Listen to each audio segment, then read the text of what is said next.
Everybody heard that, right? Yes. Recording in progress. Okay, so now we're going to start the official thing. I like seeing everybody better, but I think this this view is better for the recording. So I'm going to do a quick introduction of me and Casey and Charlie, but really quick because we want them to tell more about themselves and their stories, and I'll try to keep it brief. And thanks to everybody who's here. It's awesome to have people watching this. And it's going to be interesting to learn a lot of stuff from Casey and Charlie.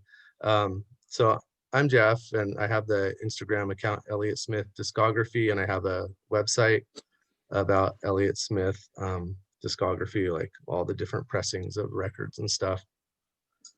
Real briefly, I first knew who Elliott Smith was in 1995. Saw him play opening for Mary Lou Lord, and saw him play a bunch after that.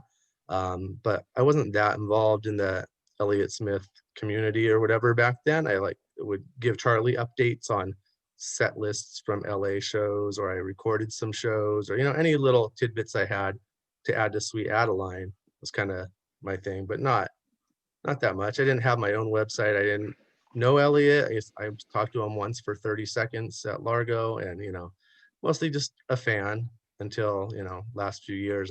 I wanted there to be a discography like that online for myself more than anything, and I made one and made the Instagram, and now I know a lot more people that are Elliott Smith fans than I used to. So that's my story. And I met Charlie in person in 2001 at a show, and we hung out a couple times at shows. And so Charlie is the one who started sweetadeline.net in 1998. I think a lot of people watching this know Charlie, know who he is. And I don't really want to get into your story because we'll get into your story as we go. So that's Charlie. And then Casey, I very vaguely knew who Casey was. I did like an Instagram thing. Charlie is the hero of, yeah, I was like, on everything I posted about this, everybody just had to say how great Charlie was. So, and Charlie just says how great Casey is. So, That's true. Casey had an earlier Elliott Smith website. Charlie told me the other day it was not the first. Somebody else says they had the first one. I have to jump in already. There is like a in between about that, and that's only based off the research I did before this whole discussion. So, which is part of maybe that will come up between Casey and I guess at a certain point. But yeah, it's possible that, or there's this weird in between. Sorry, I didn't mean to interrupt. So I didn't really, I may have looked at Casey's website back in the day, and before Sweet Adeline existed, but it's so long ago, and I don't know. I just don't remember too specifically or how much I did.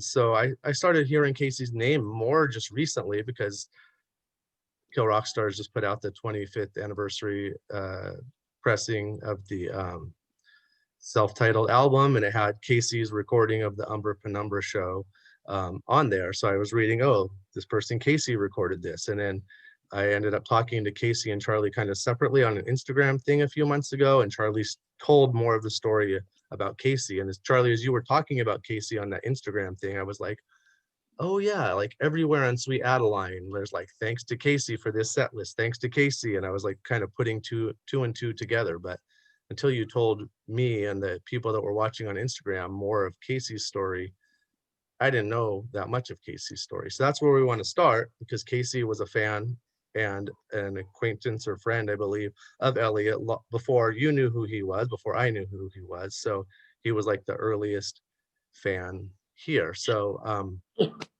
Casey, do you want to kind of tell us like the beginning of knowing Elliott's music and knowing Elliott personally? Like, did you live in Portland?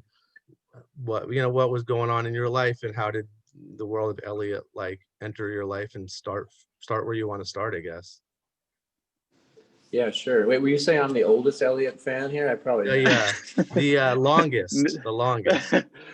No, Jeff wins that honor. I think the longest is also the oldest. Yeah, I think you told me last time on Instagram you're a tiny bit older than I am. But But yeah, I mean, yeah, literally, I was just thinking when the Umber Penumbra show, I'll just jump ahead, came to be, that was like, yeah, I'm a little over 50 now, and that was about 25. That was like half of my life ago. So it's been kind of a long time since I engaged with Elliott and his content, his music, and his life on a serious basis. But yeah, I was in Portland because I went to school there around 1990. I transferred over to Reed College and went to school there for a while, and then eventually moved.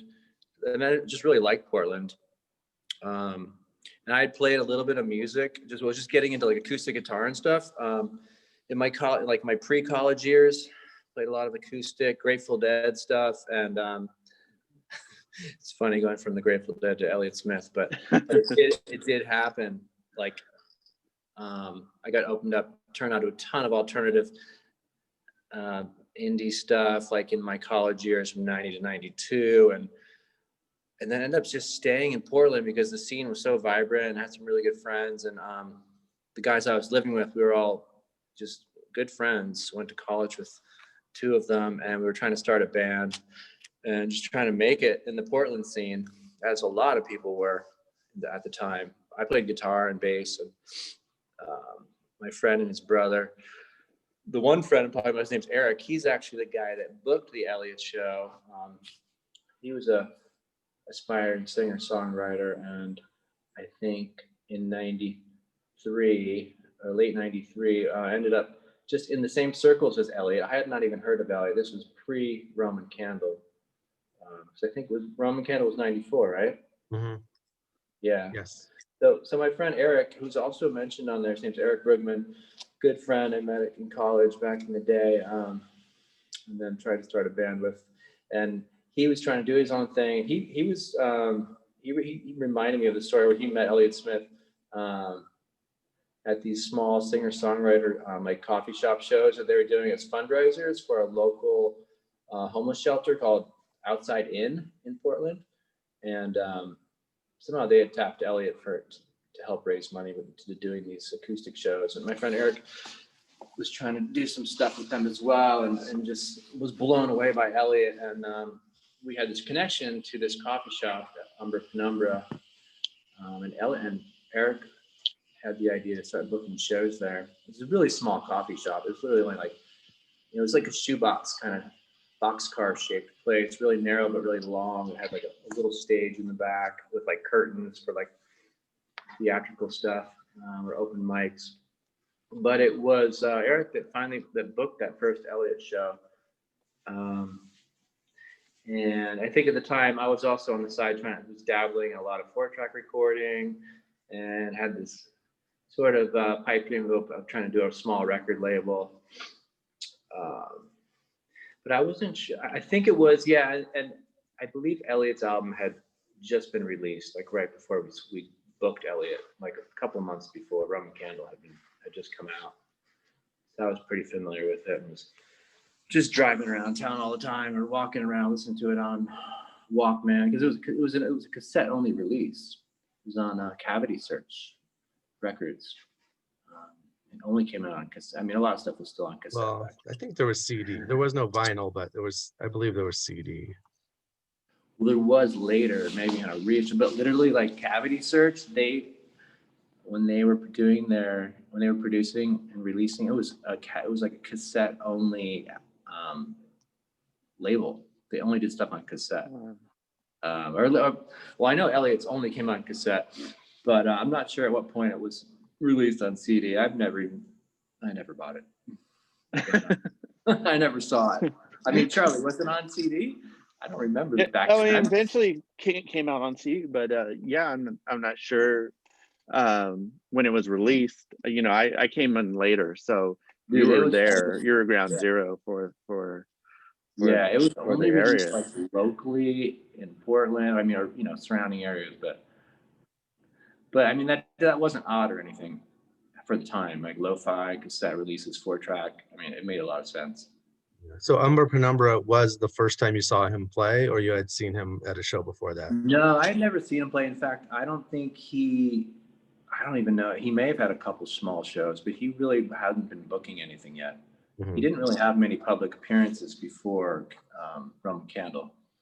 I think Charlie. Had you seen him as in Heat Miser, Casey? Yeah, so I had seen him in Heat Miser, and but I didn't really. Yeah, I think I had once or twice at this place called La Luna.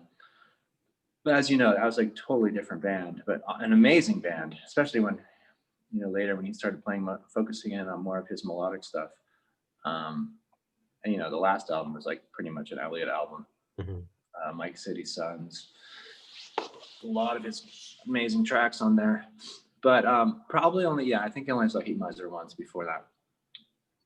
But yeah, I mean, in terms of, just doing that show, it was just just all kind of serendipitously came together. My friend Eric booking Elliott, and then I had the idea to let's just start recording stuff for this label I was doing, because this was going to be an ongoing thing where we'd have local singer-songwriters come in and perform on like a monthly basis, and we would book a couple people at a time. So the night Elliott was booked, there was another guy who was like a local singer-songwriter who did a ton of like country stuff, country western. He was an older dude. His name was Lucky the Six String Outlaw. He was a famous street musician in Portland who we met on the street because we were playing music a lot on the street here and there. So we ended up booking him. Now, he was an older dude. He always had like some western wear and his cowboy hat, and just had this awesome energy. And he'd walk around with like a shopping cart and his guitar in it and some other stuff. And yeah, he would just bang out these songs. But anyway, Lucky played and Elliott played, and I'm not sure if there's someone named Sarah Short, but we still have the original compilation somewhere. Did you ever get that, Charlie? I never got it. No. You never got it? Okay. No. That too was only so that was a cassette release. Maybe I'm confusing, but that was a cassette only release too. The live at Umbra Penumbra, that one. Live at Umbra Penumbra. Yeah, I don't have that either. Unfortunately. How many cassettes did you release, Casey? Do you remember? It wasn't more than like 100. I mean, it was a huge operation just to take my 4-track stuff into a studio and then master it, and then work with like an independent like reproduction house to do a cassette release. It was probably 100. And then like doing artwork, like print. I think I actually had it printed officially, but I normally would have done it like I was at like Kinko's. Just do something really DIY for the label art. And only sold at the venue? Was that? I don't even recall. I think I brought some to some local record shops like Music Millennium. I don't think we sold many. It was pretty much given. We gave, quite a few to the artists themselves. But it was a very cool thing at the time. And but the funny thing about it is the recording itself it sounded good, as you could hear it. You guys have heard what they released on KR on Kill Rock Stars, but the original recording that I released actually had a problem with the speed on the tape speed. It was slightly slow, so it's like almost a half second slow or a quarter second. So like Elliott's voice is a lot deeper on it. And it's something I didn't really pick up on, but Elliott heard it and he's like, "Oh yeah, you might want to adjust that. It seems a little off." But we never did. But they finally got it right. Who's the guy at Jackpot? Larry? Larry. Yeah, Larry. Yeah, so Larry was able to adjust that by like just listening to the way Elliott tuned his guitar and just pitch shifted it up for the right tuning and the right speed. So yeah, it sounds. I mean, remarkably, my recording sounded pretty similar, I thought, because I listened to it so much over the years. Obviously, what Larry did was pretty amazing, and but yeah, I mean, that's sort of the story of how it was recorded. And then from there, I mean, Elliott just started doing a lot of stuff. So, and I was just checking with my friend Eric. He did remind me that Elliott did play another show at Umbra, probably later that year, early '95. And it was actually much, much bigger. I mean, when I did the recording, yeah, it was literally like 20 people. I was sitting on the floor. with like a little 4-track, my main 4-track that I would do all my stuff on. And then a little mixing board, and that was it. I mean, I was like 1 foot from like Elliott's shoes. It was bizarre. And there was only, you could hear like people grinding coffee in the background. It's pretty intimate, as it still is. You can hear it.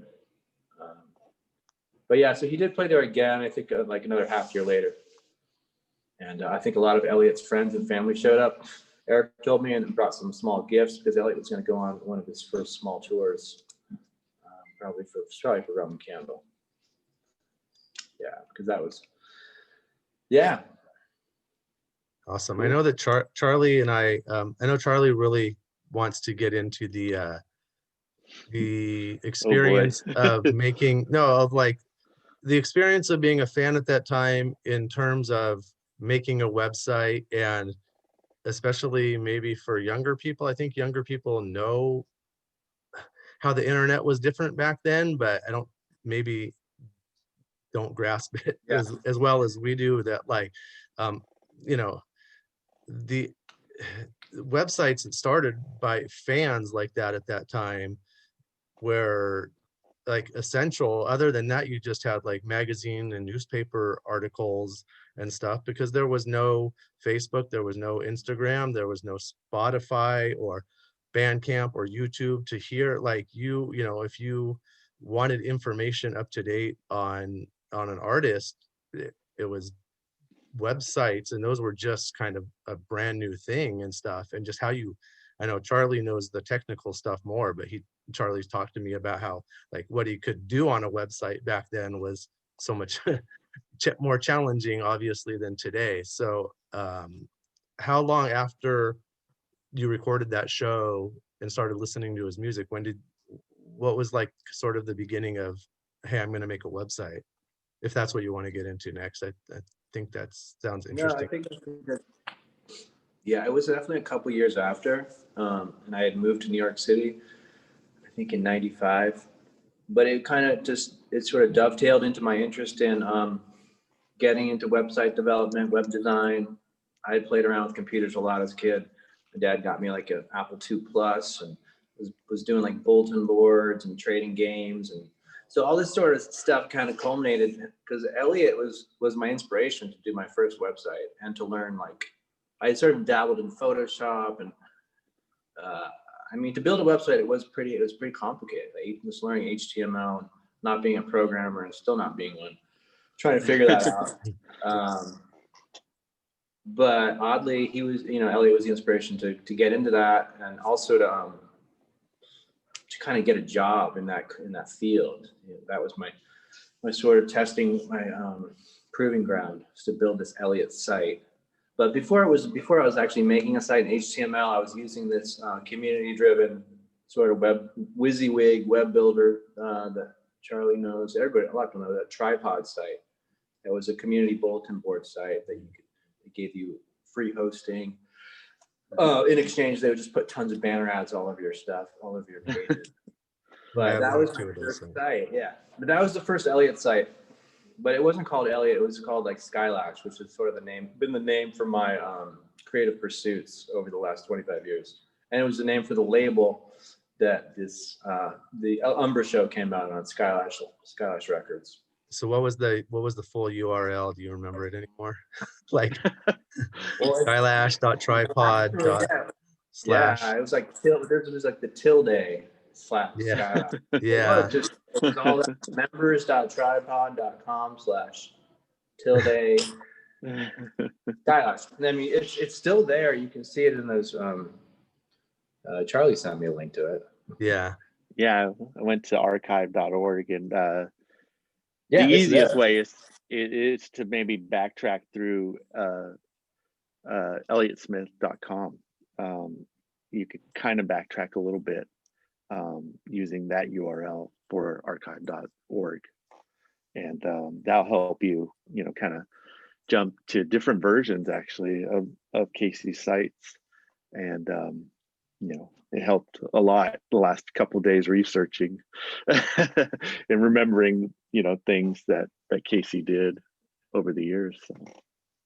Yeah, what do you remember? You said there was a mailing list. Actually, that was actually the first thing I did. I remember Oh, okay, yeah. the Yahoo I have list. so many questions, so Okay. I don't even know where to start. But I had talked to Jeff about doing things chronologically. I can't say it right, but and so I do have like questions in that way. But it Well, you probably can do it. You can do it chronologically. That might be better.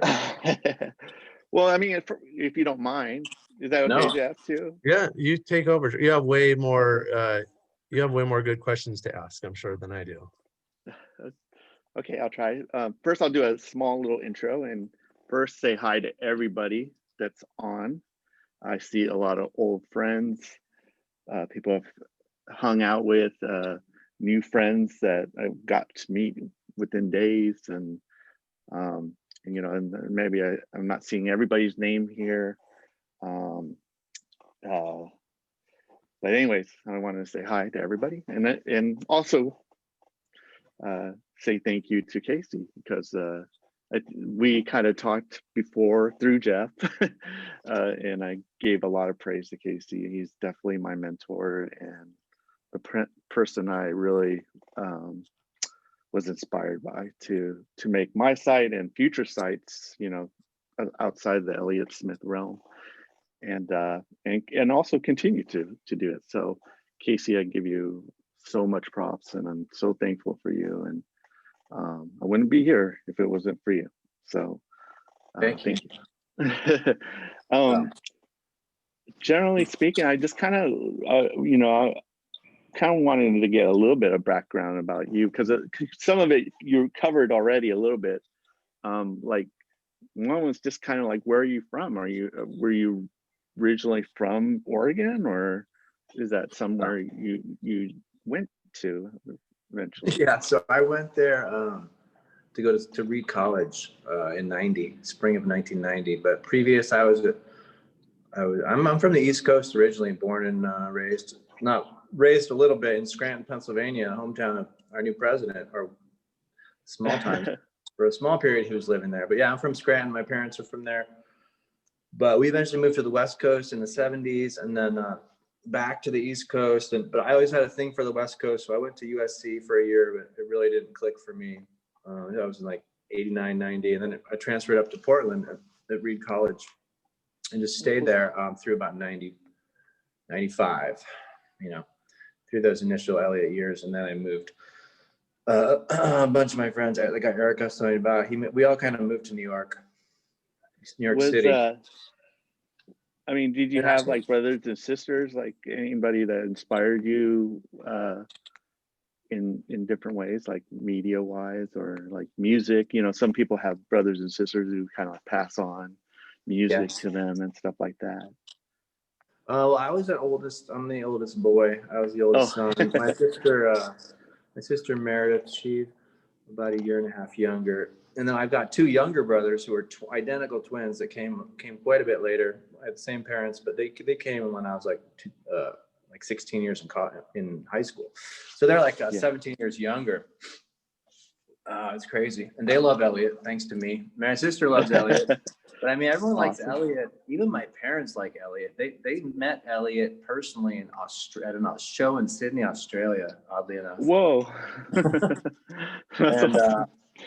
And I was kind of, I guess they went and said hi to, he was just hanging out near the bar, waiting for the opening act to finish. And my dad went over and like tapped him on the shoulder and said, "Hey, how you doing? We're Casey's parents." And Elliott, I was just, at that point I heard that story. I was like, oh man, Elliott must think I'm a complete stalker. So I mean, part of the whole passion for Elliott, I felt like I was a bit of a super fan, and I was always trying to track him down. We were never like super good friends, but we were acquaintances after the Umbra Penumbra thing. And he went to New York before I did. So oddly, I ended up going to New York for different reasons, but I ended up having a rapport. I had his phone number, and I would just call him to like try and get into shows or to like find out what he was playing. I think there was an email address, but I felt very privileged, and I would share that information on my website with people as I could. Right. I did see one of the pages did show like Elliott contacting you about a show and kind of Oh, it was telling like you about it. it was a cut and paste of the email, right? Right, pretty much, yeah. Yeah. And so I was curious, like how much, kind of later on in the discussion, like how uh, obviously you met Elliott the first night Yeah. at that show, and you had actually a great or a cool story about the time right before I think he got on stage to play that you guys went to get something to drink. I was wondering if you could tell that story again. Yeah, yeah.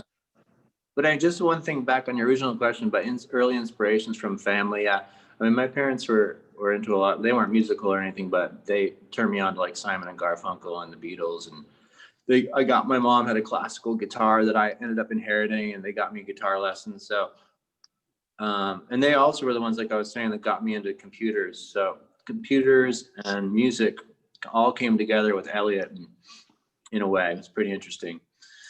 But yeah, so I thank them a lot for that.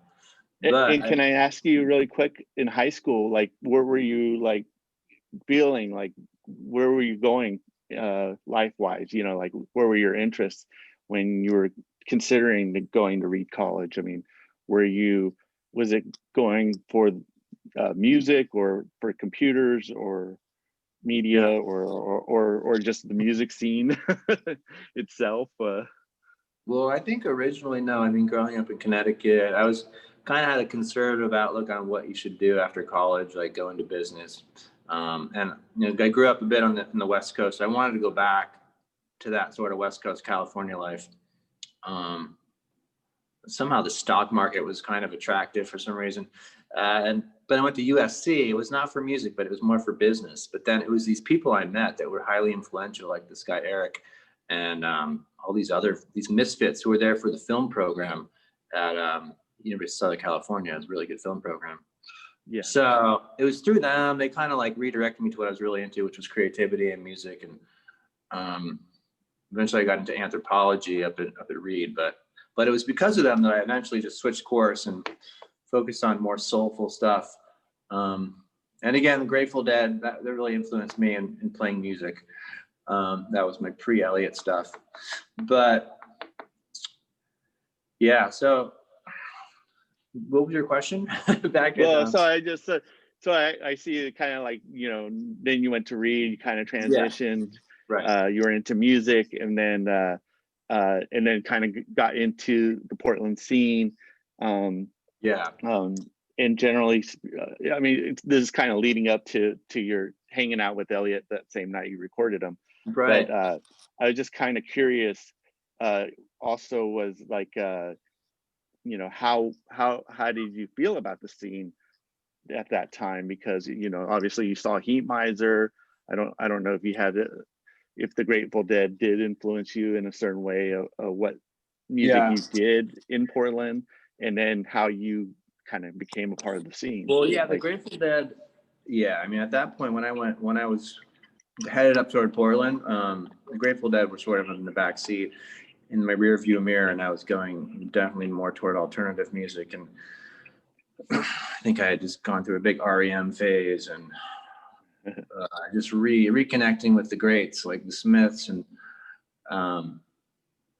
other stuff. But the thing is, like, yeah, I mean, before Elliott, there was just such a huge renaissance of music going on in Portland at the time. From like, Nirvana came out in like '90 or something, and just hanging out in the pool halls, and they were just like blasting like out songs from Bleach, and that stuff just really kind of blew my mind. I wasn't into like creating, but that inspired me a lot. And so many people in Portland at the time were trying to make it in the music scene, and there was people were handing out record deals left and right.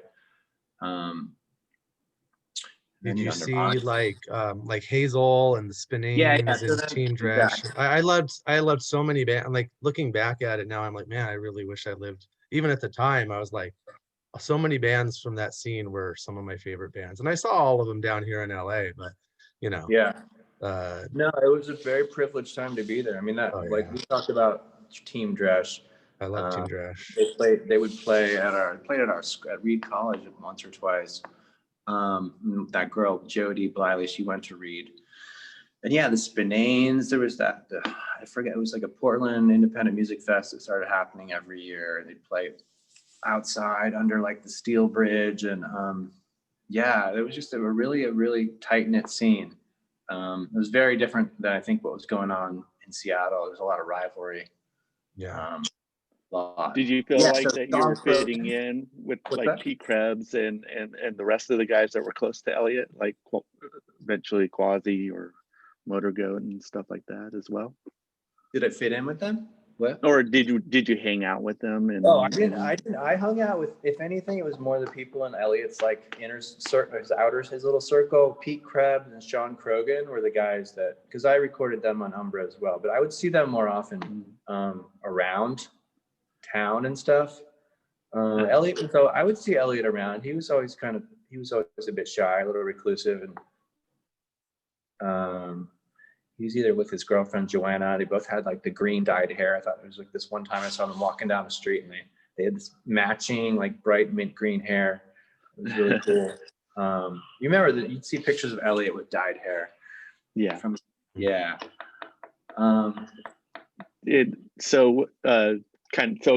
back to, can you tell us a little bit about that story about kind of hanging out with him? You know, I thought it was a cute little not story. much of a story, but I mean, it was just an experience. It was really my first experience one-on-one with Elliott, and it was just a little chit-chat walk to the corner store in between him playing a little set at Umbra Penumbra. Well, I think I was just strumming on a guitar backstage, and I was okay at playing guitar, and he heard me. He's like, "Hey man, you should play." I was like, "Oh yeah, maybe." He's like, "No, you should really play." He's like, he's like, "You should play tonight." I was like, "Okay." And then he's like, "Hey man, do you know if there's a store? I want to get some beer before we play for my friends." And so yeah, I'm like, "Yeah, I know a little place." We walked, and we just walked to this little corner store, and I remember Sierra Nevada was like a really special beer at the time, and I know Elliott became really famous for drinking that a lot on stage, way before craft. It was way before craft beer was cool. But that was an expensive beer. I didn't have a ton of money at the time, but I remember Elliott's like he bought 2 6-packs of Sierra Pale and offered me one, and I just was so honored to drink a beer with Elliott as we were walking back. He just was a really gentle, sweet guy, and he really would. But he was slightly intimidating in that sense that he was so vulnerable. You almost wanted to keep your distance slightly. But I know if I had pushed him ever to like get closer to him in a friendship, we probably could have done it, but I never did. It's because things just snowballed for him. He just got more and more busy and caught up in his musical career.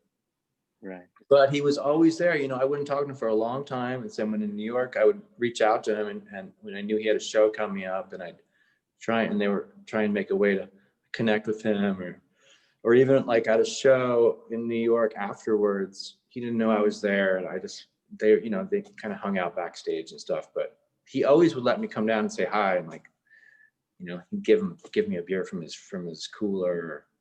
But it was always just a few words here and there. I mean, it's just a really gentle, sweet little conversation. So many people wanted to talk to him. So many people, it was in demand. So, yes. Yeah. So I kind of transitioning back to basically your New York years. You left Portland and went to New York. For when I kind of got into Elliott and kind of knowing about you and learning about you from that point. I think you were working at MTV, Viacom, Nickelodeon kind of circle. Just how did you transition to that? Because from Reed, because I figured what you were learning there at Viacom, you were probably going to use to build what you built at Skylash, or what would become ElliottSmith.com. That just sort of happened by chance. I mean, luckily I had a connection to some people there at Viacom, not right, MTV Networks, and I was able to get a job there just as a temp, just like an in-house temp. I would fill in for people's like assistants who would call in sick, and I ended up just in all these different roles right off the bat. I had a job like working on the Beavis and Butthead movie for like a couple days. I didn't fit in there. I like misplaced some paperwork and they let me go. And then I was working for Kurt Loder, if you guys remember that dude. Yeah, Yes. I was like taking his phone calls. But anyway, what this really allowed me, they had like high-speed broadband internet at this office, and like there was a lot of perks, and there was a lot of free time to dabble on the internet and start messing around, and then I ended up just started staying later and building this site. But I think the one thing I failed to mention was that having this recording in my back pocket was something that I felt very privileged, and I just felt like I needed to share it with people. So I started offering it to people, and I would like offer to them through mail, mail it out to them and such, mail order. And I sent out quite a few copies, and then I guess people started digitizing it over the years. There was another Elliott. I was living in with my parents in Princeton before I actually moved into the city for a little while. But I was working at MTV Networks, and I recorded Elliott at the Terrace Club in Princeton, New Jersey. Mm-hmm. I don't know if you've heard that, but yeah, it was another of my 4 tracks. That recording's you never heard out it? there. Yeah, that recording's out there. Like I have that one. Yeah. That doesn't jump out for me. Yeah, some of the so many. some of the LA recordings are my recordings. It's kind of cool when your recording is the recording that's out there. But yeah, I have that Princeton one in my CDs. So the mailing. So we were kind of going back to like the intro, the early days of the internet for probably a lot of us on the public side of things. And I see a couple of friends who again probably were around during that time. The things that I found early on was mailing lists. I think there was a couple. One I know for sure was Yahoo, and that was maybe the last one. There might have been like kind of a GeoCities one, maybe. I remember like Luke Wood being on that list, and then that kind of crashing because of drama, some early internet drama, and then also Usenet news groups that were kind of like bulletin boards and stuff like that. So were you on those pretty early on, and kind of getting an idea of the fandom that was out there that was more kind of statewide, worldwide, all that kind of thing? I don't think so. It's kind of in my own little Elliott cubbyhole. Definitely was not on Usenet, but I think there was, like you said, there was a couple other fan sites that might have been in existence right around when I had mine. Because there was someone's girl named April. Do you remember that fan site? No. Oh yes, I actually wrote down the full name of it. It is April's Elliott Smith and Other Northwest Indie Bliss. It was the full title. Wait, do you have a year on its existence? I don't. So if we were to do timelines at this point, there at the beginning of our discussion, when I was researching, I always had thought there was Nathan Franklin he was from Texas. He had a site. Yes. And originally, it was Elliott. To me, it was originally Elliott Smith, but I believe he covered Heat Miser actually as well. So, but there was a certain point on your website that you said, hey, there's a new site by Nathan. So I think there's a little weird confusion about that. But anyways, when I came online as a fan, your site, April's site, and Nathan's site existed along with the mailing lists. and you know, obviously I gravitated to your site because it was actually being updated on a regular basis at that point. And so yeah, so since you were kind of in your own, as you described it, you're in your own world, and you were kind of having an idea of what you wanted to do. I was just curious, like, aside from having an in with the cassette or with the show, what was really your motivation to start a page about Elliott? Well, like I was saying before, I mean, it was also a way to try to hone my skills and try and further my job path and my career path. I was still like just a temp worker. I was trying to get into the .com business. So I was trying to be a website designer. So this was definitely my main way to, as a portfolio piece, really, to showcase what I could do and also just to learn. But it all just kind of worked. I mean, I was in the same company, the same network that was eventually discovering Elliott, and Elliott was going to go on to play a show at like MTV Live. Where they're doing that daily live show. He played in Times Square. The But Carson Daly, the Carson Daly. Yeah, And yeah. And it all just worked out for me. You know, I just worked at this. You know, I ended up being able to connect to use the sort of credentials of working at MTV, even though I wasn't like an official and executive there. But I was able to talk to some, you know, get connections with Elliott's labels, find out who was playing, and ended up having a conversation with his manager at one point. But I mean, at that point, I had the website, so there was some sort of credibility. I had ElliottSmith.com. You know, and when I started that, I did think there was some potentially a monetary gain, or that we would collaborate, or that it would bring me closer to Elliott. But it really never did, because they went to buy, you know, started their own site, ElliottSmith.net, right? right. And then Yeah. Well, did you start that one first, or did they? No, funny enough, so that okay, so and this is kind of was going to be a question for later. You know, there was your site, of course, and then in XO, there's if I remember right, I didn't have time to go like look for my CD, but they did advertise, I think, at alphabet town.com, which was they would have it did exist. It had a video of Elliott in the studio, and you can find it on YouTube. It's really, really grainy. It's really old school video, but that existed but disappeared.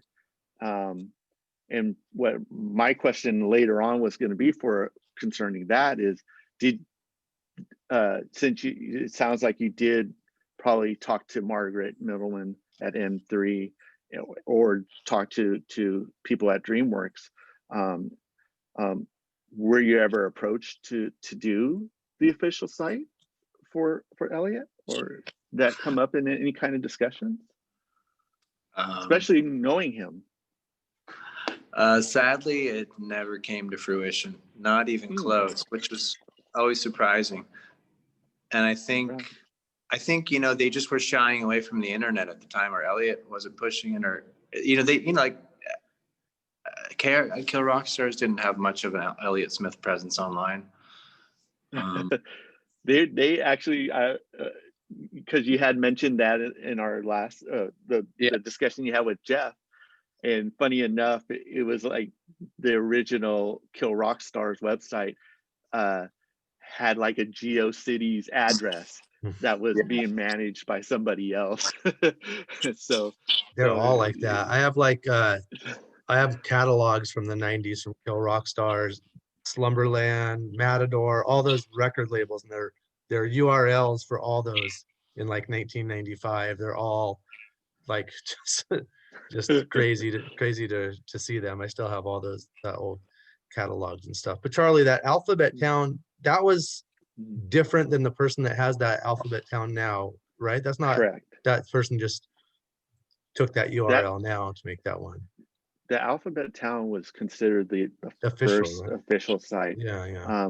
And I don't remember her name at this moment, but I did find out at one point who originally did that site. But I agree with Casey. Like I think the labels were, I mean, Cavity Search was there with trying to promote their artists, but I agree with Casey again that, you know, like they had the site and they kind of dropped the site. You know, they didn't really put much more into it, and I'm not really sure why, especially at the time that, you know, Casey had his site, and my site came online about July, and XO came out in August. So, you know, I'm surprised that they didn't approach Casey about a site, especially for as much content as he had, and also compared to the other two sites that were kind of out there. Casey was totally about the news, totally about updating, totally about audio and video were just like very important to the page. And even with how limited it was at the time when it came to bandwidth and stuff, that stuff was there. You know, that's what was very amazing, especially at that time, to see and to go through, you know, and experience, because there was things that you would like. There was clips from Lucky 3 and XO stuff, and at a certain point, you know, Casey had some downloads of XO to preview before the album came out. So yeah, I'm very surprised that they did not approach Casey. Do you think that had to do at that time. like Elliott not really caring about it? Or I mean, it's still pretty early now. It looks kind of silly to think that like the internet is, you know, isn't that big of a deal to have a presence, but it was still sort of early in the internet. I guess labels, bands, artists, they were just kind of hit and miss on figuring out like whether it was something to really pursue and take time to do, I guess. Right. You know, it wasn't worth investing in, because everybody was doing old school advertising and media. You know, like they were still doing magazines, they were still doing ads, they were, you know, they were still doing all those things. The internet at that time was pretty new, so so they weren't going to invest into it because they didn't know what would come from. And you know, I think Casey and many other you know, sites that inspired me. Another site that inspired me was murmurs.com by Ethan Caplan. And even Kevin Smith, from Jay and Silent Bob, his webmaster did an amazing job of building a website to promote Kevin's stuff. And yeah, I think, you know, like what Casey said, is that no one really understood what a difference this was going to, the internet was going to make at the time. And obviously we know now how big it is and how important it is. So, but kind of, let's see where.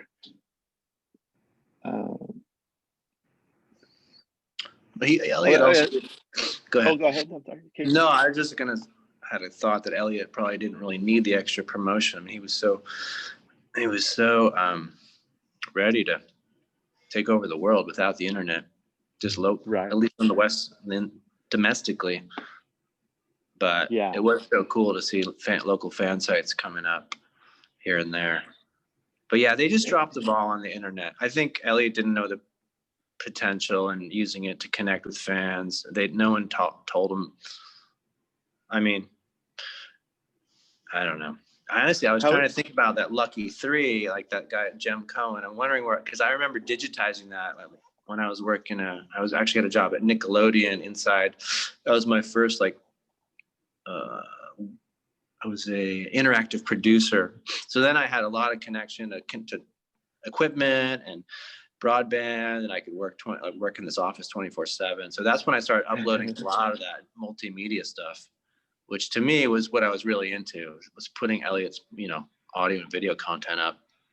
Right. And then Or making little, yeah. there was no YouTube. Like, No, it's just, no it's YouTube. like there was the beginning of the internet until like 2000. I think YouTube started in 2007. And, Yeah. it was that time when you had to have the website and put it on the site. There wasn't like a sharing site. There was no social media. It was like, I knew every day to go to like Sweet Adeline to see if there was news. I didn't check, social media because we didn't have it. And so, yeah, it's like having that on your site now, like, oh, I have a website where I have this Elliott Smith video. People will be like, who cares? Like, it's all right there on YouTube, right? Like, that was unique. That was unique that you had something different that maybe nobody else had up there. Oh, it was way ahead of a lot of sites that I saw, like, I mean, there's things that I would have never saw at the time, if it wasn't for Casey being able to do those kind of things myself. Did you see Lucky 3 on my site for the first time? I don't know if you posted the whole thing. I know Yeah, I that the whole thing. Yeah. Then definitely yes, because it was released later on video, but I had seen it before on your site then. I'm gonna read a question from the chat, and this might get into like once you get into your beginning. Well, I guess you didn't start it. You started right around this time. It says, oh shoot, now there's another question. I got to scroll up. It says, what was it like running the fan sites when Elliott's global popularity suddenly grew during Good Will Hunting? And then another question, Casey, did you have any conversations with Elliott? I was wondering this too, conversations with Elliott about your or other fan site, and what did he think about them? Maybe that one first. Like, Casey, did Elliott and you have any discussions about like, oh, I'm doing this site about you, or did he express any kind of reservation or interest in it or anything? Or I guess you too, Charlie. Yeah, like I was saying, he was pretty much in the shadows. Like, there was a couple times when he, maybe once, twice at most, where he emailed me and said, I have a couple shows coming up in New York City. So he knew I had a way to communicate with people, but he wasn't saying, oh, here, we're going to send you a new release, or want to help me preview some tracks, or he was always just like kind of indifferent. He was okay with it. The same way he was okay with me trading his music, as long as we weren't profiting from it, or he just wanted people. He didn't care if you shared music. He was okay with you recording his music at shows. He just didn't want you to sell it. No, like I said, he wasn't that tech savvy. A lot of people weren't at the time. He was just more consumed with living and coming up with, documenting his experience in his music. He had so many songs he was writing. He didn't have much time to think about the internet. Yeah, they're just working on songs all the time, I think. Pretty much. Charlie, do you want to like ease into like UK? You were, we're getting to about the point where you discovered Elliott. Are you ready to move on to that? And because that had to do with Good Will Hunting, or you have a lot, like 20 more questions for Casey from before. Oh, I got millions of questions for Casey. No, well, I was kind of piggybacking off what Casey said. I feel the same way, that Elliott was in the shadows. At a certain point later, like Figure 8 era, I got to hear from DreamWorks a little bit more, and especially Margaret Middleman, Elliott's manager. Secretly, I was doing updates on ElliottSmith.net, which Autumn DeWild did, along with oh my goodness, I'm gonna hate myself for forgetting his name, but someone else who helped produce the gosh, I can't believe I'm forgetting his name right now. He helped produce a lot of the imagery of Figure 8. They built the website I went in there eventually and updated certain content with like news and images and stuff like that. But yeah, same kind of like in the shadows, Elliott. It was only till later that I learned that he did go to at least Sweet Adeline, as far as, you know, from my point of view, and look through it and edit things. Somebody asked if it was Mike Mills. Is that who you were thinking of? No, not Mike Somebody Mills. said that in the Mike chat. Mills did a lot of the early promo stuff before Figure Eight came out. But no, gosh, I'm sorry. But his last name is Smith for sure. It's but I'm forgetting right now. But so Elliott did like kind of visit the site. He actually did look around and check it out. And didn't I remember hearing that he would like look at the set list and oh yeah, that's a song I haven't played for a while, or like he would kind of look at the set list to remind him of things. He printed out tablature as well, you know, to kind of, there was one piece of paper that was like I think it was like double-sided. One side was him editing the website and the other side was tablature. And it might have been a Big Star song that he was probably trying to learn to play again. But yeah, he did use it as a reference at a certain point. So, but you know, I was lucky to kind of like at a certain point just be, you know, being, you know, someone who went backstage and he knew who I was and what I did, you know, at a certain point. So, and he was very generous with, I mean, seriously, just like, I could say I'm a no one, you know, I'm no one, but I walked into like the last show, the last time I got to speak to him, you know, and he has all these celebrities, LA people, all that stuff. And he pulled me into like just the top 101. Mm-hmm. That was the kind of guy he was, you know, he was, he, I don't know what to say. Just, it was, he had a tremendous world around him, and he was willing to not worry about that. But I could see him prefer your company over a lot of Hollywood people. Let's just say that. I guess, yeah. It was nice. I don't know, you know. But I'm complimenting your personality over the stereotype of Hollywood people, I guess. Oh, thank you.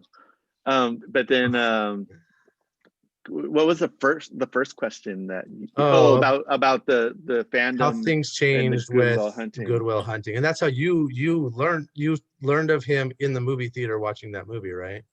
Right. But the reaction, I think Casey would be more well versed on like knowing the what happened, you know, like how fandom changed, how his, you know, life changed in a way that now more people were probably visiting Casey's site, and you know, that was one of my gateways to bothering him about Elliott, and you know, getting to know him through emails.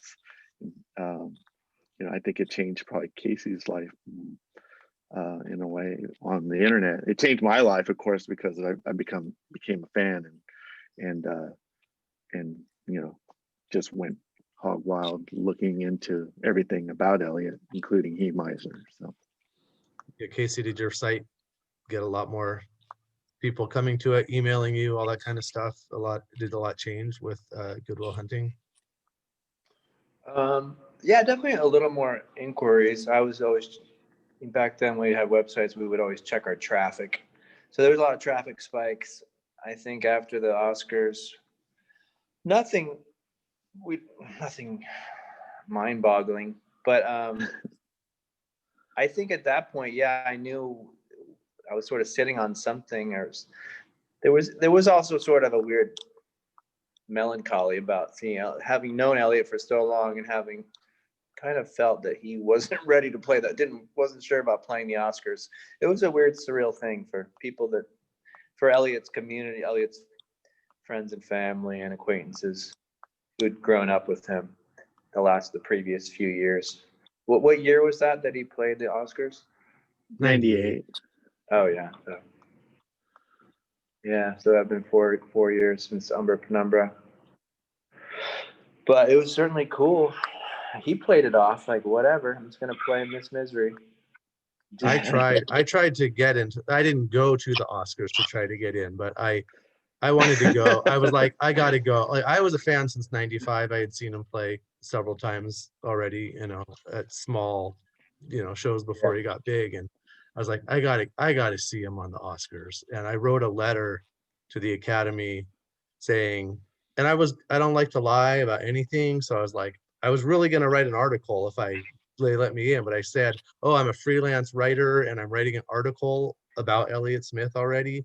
And like, this would really, this is a big thing. And, I'd like to be a part of the press to cover the, the Academy Awards. Cause I'm writing an article about him. And I got the official answer they gave me was, oh, like, it's way too, cause they do the nominations pretty close to the time of the show, a few months before. And they're like, oh, you had to write in like a year ago to, it's like way past the time to apply for a press thing. But for a couple of years, I got all these like press releases from the Academy Awards in my mailbox about different Hollywood things. I wish I kept all that stuff. None of it was Elliott related, but yeah, I mean, even the nominees get like one ticket to take, like one family member or something. It's like, unless you're like a seat filler or something, maybe, I don't know, but it's almost impossible to just get into the Academy Awards. But I was really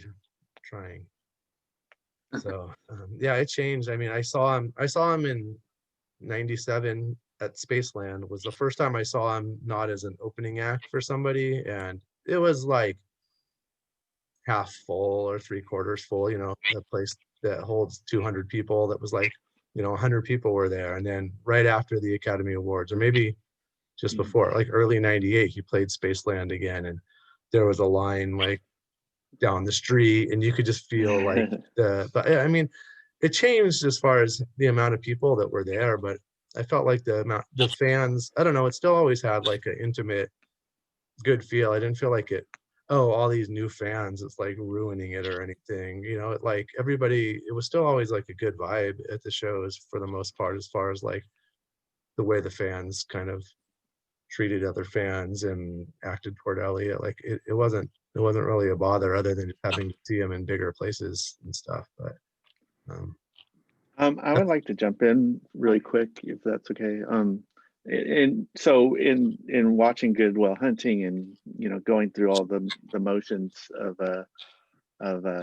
becoming a fan and stuff like that, I went to Casey's site to learn more. Obviously, everything that helped me kind of progress and learn more was through Casey's site. And one of the largest and very important moments that I took from Casey's site was like tour dates. And at that time, Elliott was touring, in around April, May, maybe even June. And Casey posted the dates for the shows, and how else would I have known, because I didn't know where else to look for Elliott Smith stuff. That was updated on a regular basis.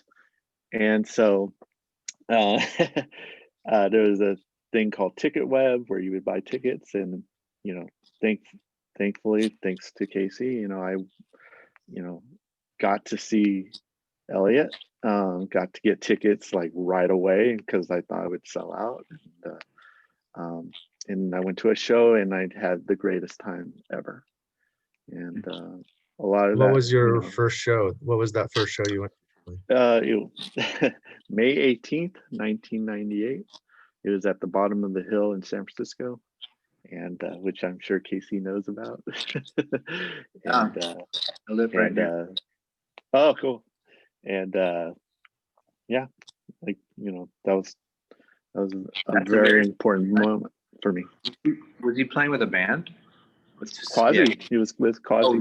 Quasi tour. Yeah, so Quasi opened. Elliott Yeah. played solo acoustic, but then and then Quasi backed him up. And there's a really good, one of the best Elliott Smith bootlegs is from that show. And I'm happy Really? it Soundboard? exists and sounds great. Huh? The soundboard? Soundboard, yes. It's really great. If you would like a copy, I would totally give it. So Elliott plays for sure. Elliott plays a few acoustic songs, and then they play electric together. Yes, it was awesome. Is that how he was? I remember seeing at Irving Plaza, probably the same tour, such a much bigger venue than Bottom of the Hill, like Yeah, 4 times bigger.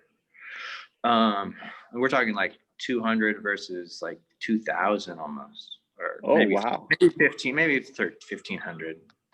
Quite big. Had a Wow. balcony and big floor. But I remember, yes. What's his name? The bass player for Quasi, Sam? No, Sam Coombs, yeah. Sam Coombs, yeah. But I don't recall Elliott doing acoustic stuff. Maybe he did a couple numbers as an encore. But in fact, he wasn't playing with Quasi then. They were just backing him. It was Janet and Sam. Oh yeah, it's okay. Just as a band. As yeah, the full electric band. Yeah. I think. How many shows did you end up seeing by just to throw that out there? I haven't really gone back to count, and I can't even remember where the first. I mean, the first time I saw him live was at the Umber show that I got to record, which is pretty crazy. But probably not more than 15. Either acoustic. No, I saw him a couple times like solo in New York City as well. But he didn't play many solo. I wonder what year was that when he stopped doing the solo tour? It was after the self-titled stuff.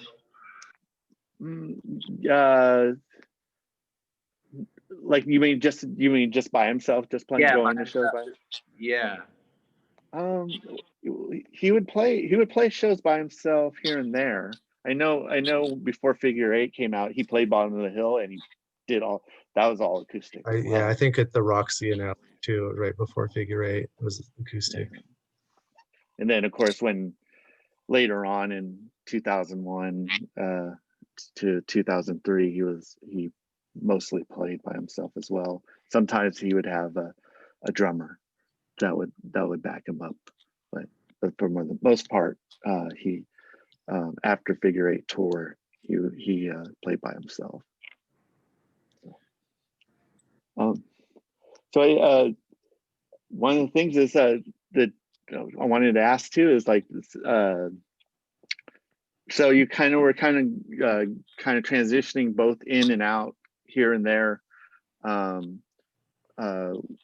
with updating the site, and I was just wondering if was there any kind of changes that you were feeling about like wanting to update the site anymore at a certain point? I think that's when you showed up on the scene. Well, I think your site is really, I think at some point, yeah, I sort of felt like I exhausted my abilities as a web designer or as a way to keep it going and up to date, because you kind of leapfrogged me after about a year. Your site was up and it was pretty minimalist, but then you started updating yours quite a bit more than mine. Not as much the multimedia content, but more just all the lyrics, discography, tour dates, a lot of copy, a lot of text, a lot of good stuff. Yeah, I had a lot of time at a certain point. Yeah, where were you doing all your updates? Were you doing that as like moonlighting on the side at work, or doing it at home? I was doing it at home. I moved to LA, and because I wanted to, be a part of the business, in media. Like I wanted to be in movies and music and or something, relatable to public relations and communication studies. And but I didn't handle LA well, so kind of had panic attacks, and so I would hide at home really, and actually build the site, a lot of the content when I was at home, as I was trying to like look around for jobs and stuff. What time period But were you in LA, Charlie? 99. No, yeah, at the end of 99 or 98. I'm sorry, at the end of 98. I I was didn't last probably, long. yeah, I never knew that, but I was probably just, Yeah. your site wasn't up that long. So I might not even have known you by name yet at that point. Like, Mhm. yeah, I might have just known the site. Yeah. So unfortunately, I,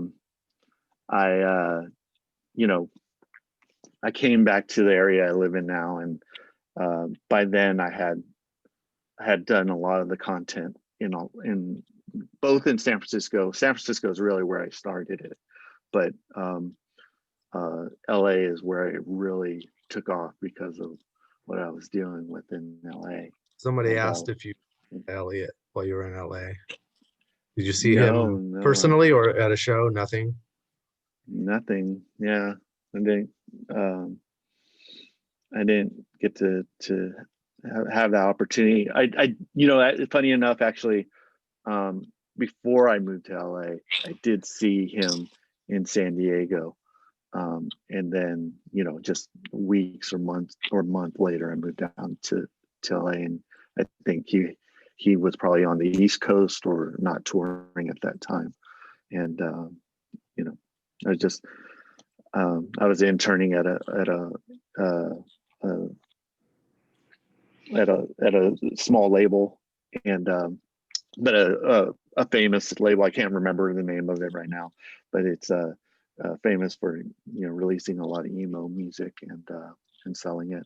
And but I just couldn't handle the environment of LA, so I came back here and kept it going basically. So yeah. Did you have a lot of technical skill? Where did you learn your web skills? I took a class in at school. I went to Sacramento State University and in California, and so I took a website class there. But again, like I was looking at a lot of coding and looking at everybody's background. At first, I did like kind of cheat and copy and paste.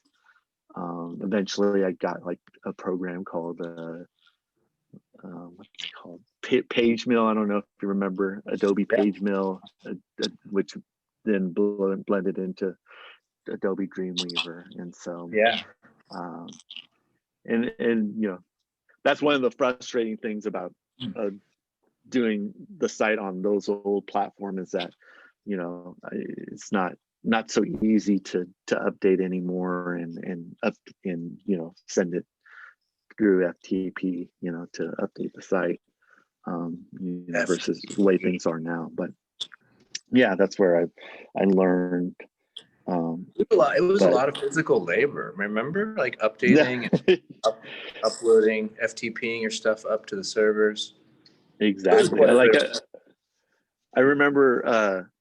So when XO, and I learned this from your site, when XO came out, the vinyl version came out before the CD version or whatever versions they had at the time, and I had my friend has a scanner, and we put the whole vinyl one side, scanned that one side, flipped it over, scanned it, and then put it together and as one and blended it somehow. He was better at doing Photoshop and doing design, and so we were able to make the album cover, but it didn't shrink it to be very super small because of the to do, the download speeds were so low that we did all this work just for the most tiniest album covers, where you probably couldn't even see the line that we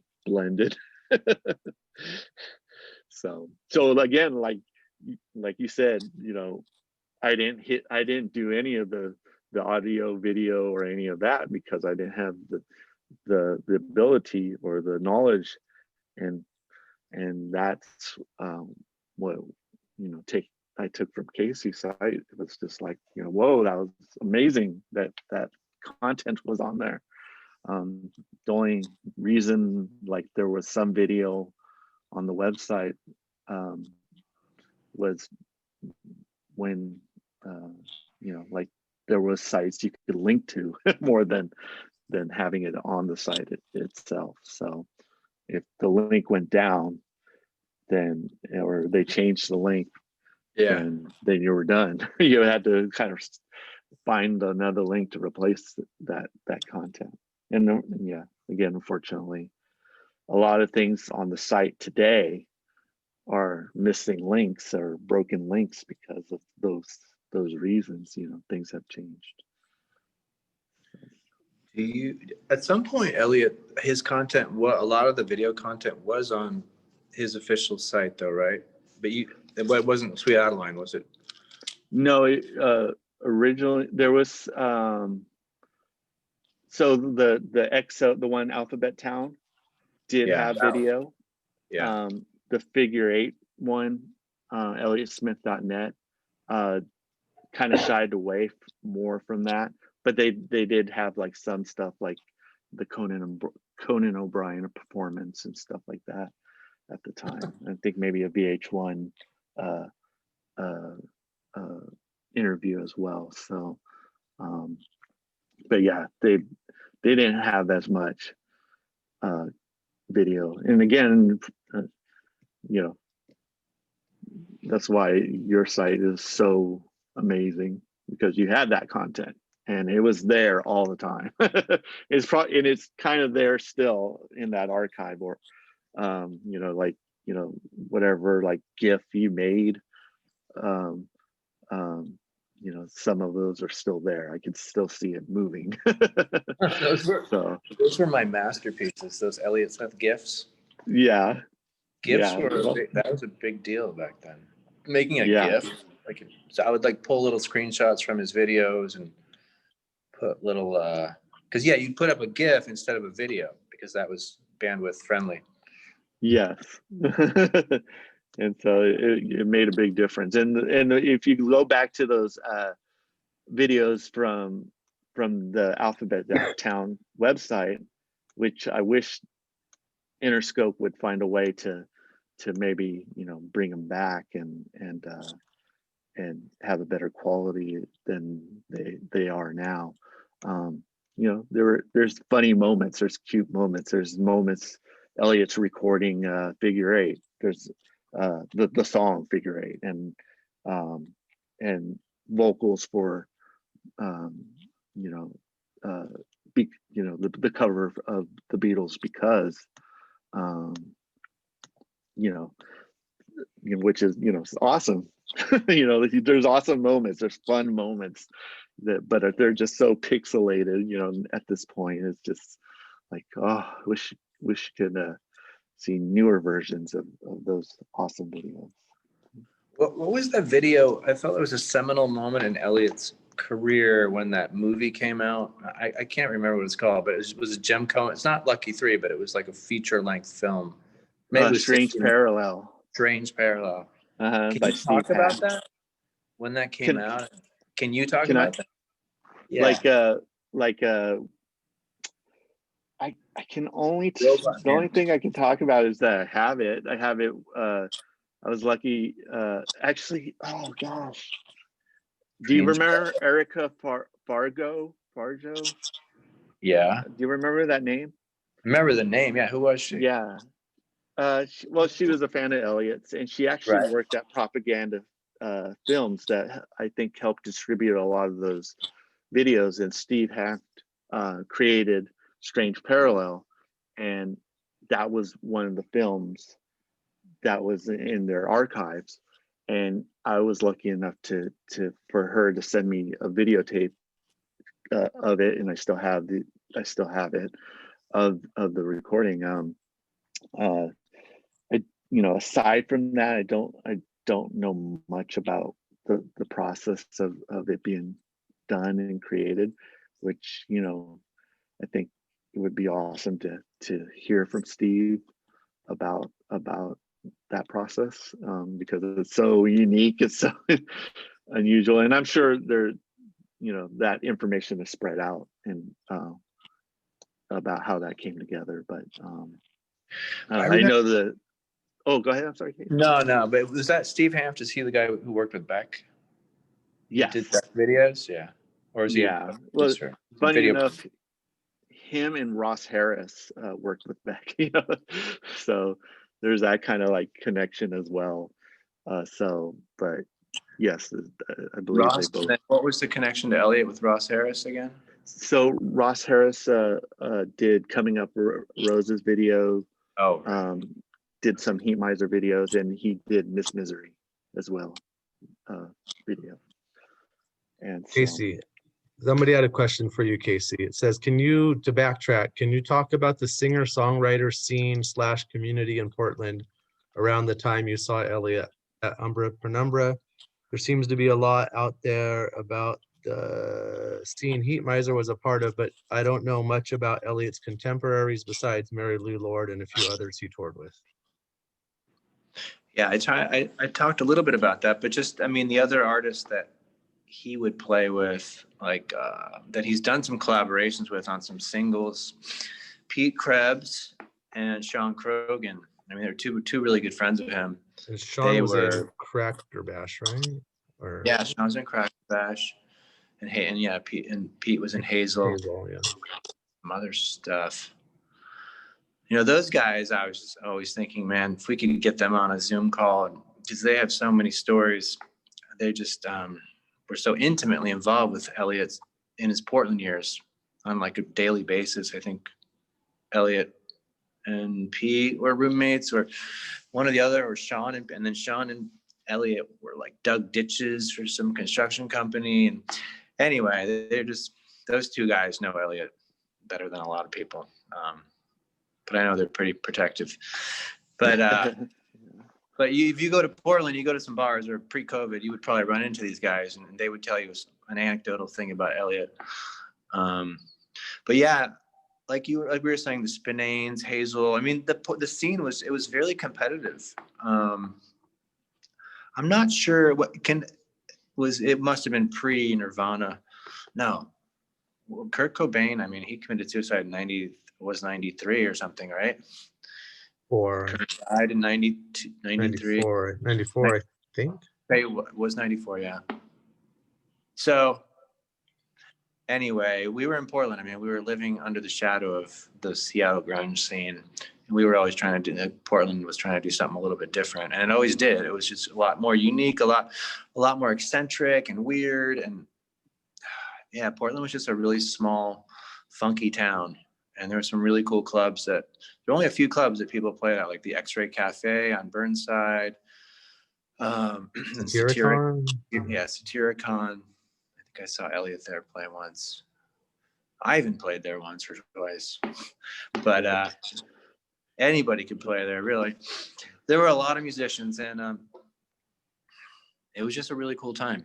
It rained a lot. It was pretty dark and spooky, and there was a lot of craft beer coming out, and people were very creative.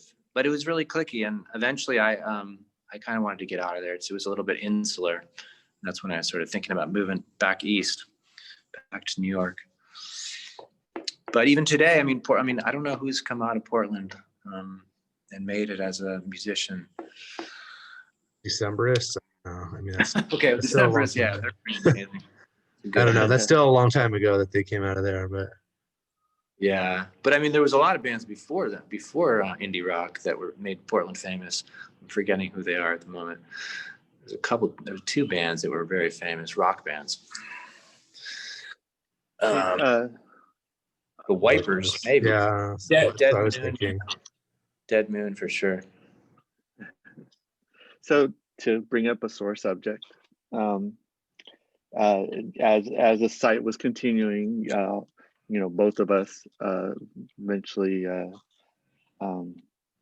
found out about Elliott's death, and I was just curious. Couple things. So one was, how you kind of found out and how you felt, and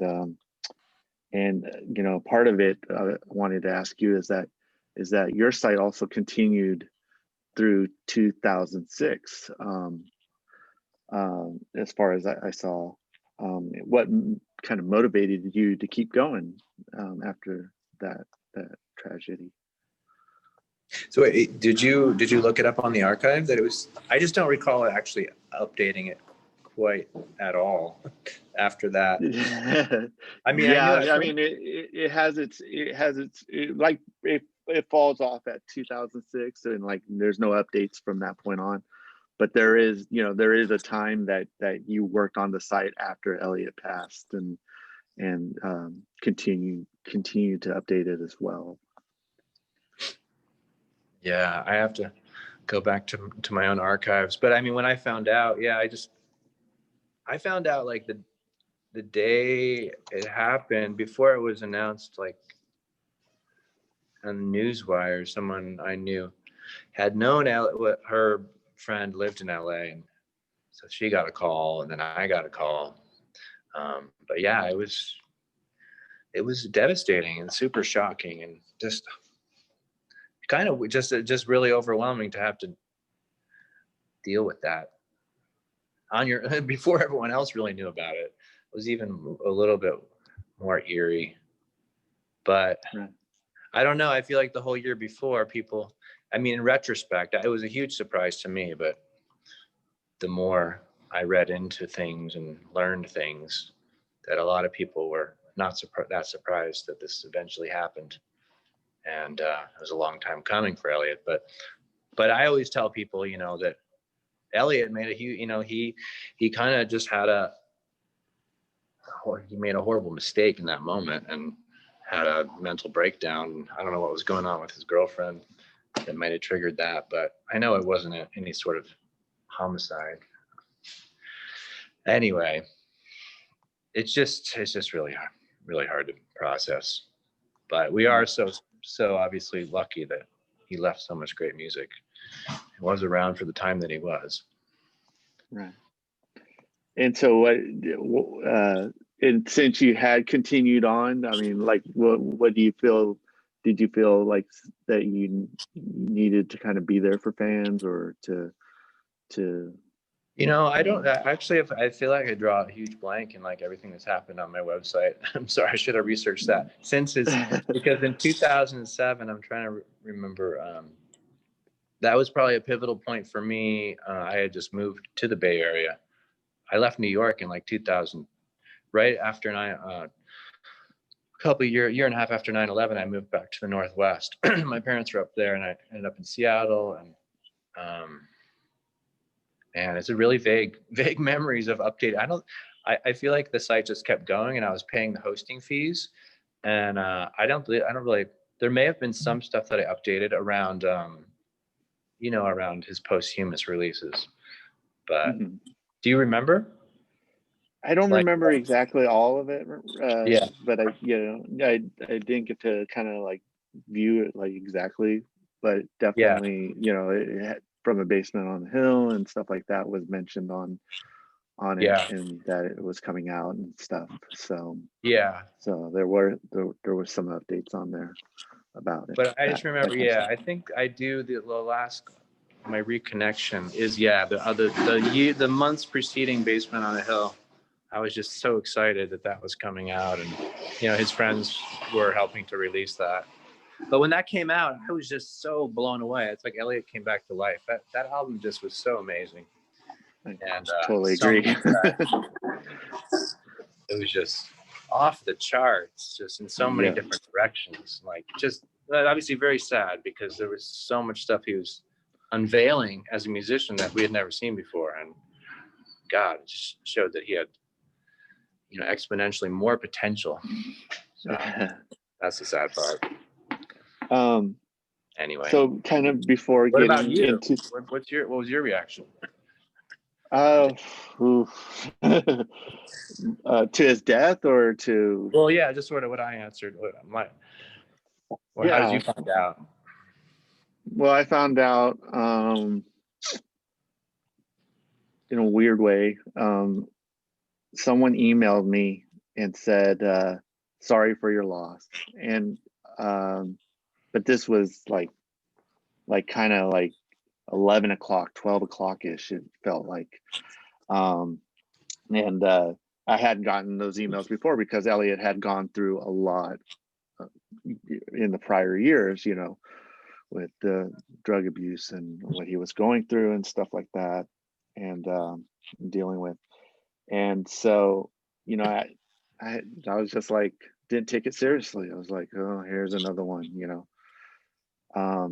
So I continued my day, and then I started and I went to dinner, and I got calls from people, and I was just like, I didn't want to interrupt my dinner. But then as it continued and thinking about earlier, I was just like, I need to take a call. I need to see what's going on here because it's blowing up too much. And a friend of mine, Daphne, said, hey, have you heard? And I'm all like, what? And they said, like, people from DreamWorks are looking for you. They want to talk to you. And so I excused myself from the dinner and went home because I, obviously had some clue of what was going on. And I ended up in my house and got Luke Wood actually was the one who's reaching out to me through his assistant, Steve, and then eventually, I got to Luke, but Luke had to put me on hold because I think he was going in between Ashley and Jennifer, and then he basically got on the phone and said that the rumor, why, do you know why I'm calling? And I said, I think so, and he said, yeah, it's true. It's that happened, and and then there was some discussion about how to make it official, like to tell everybody, because at that point we had a discussion board on, as a part of the site. It is run by another great fan, by the name of Aaron, and it was crashing his discussion board because people were trying to confirm because at that point people were looking for the info.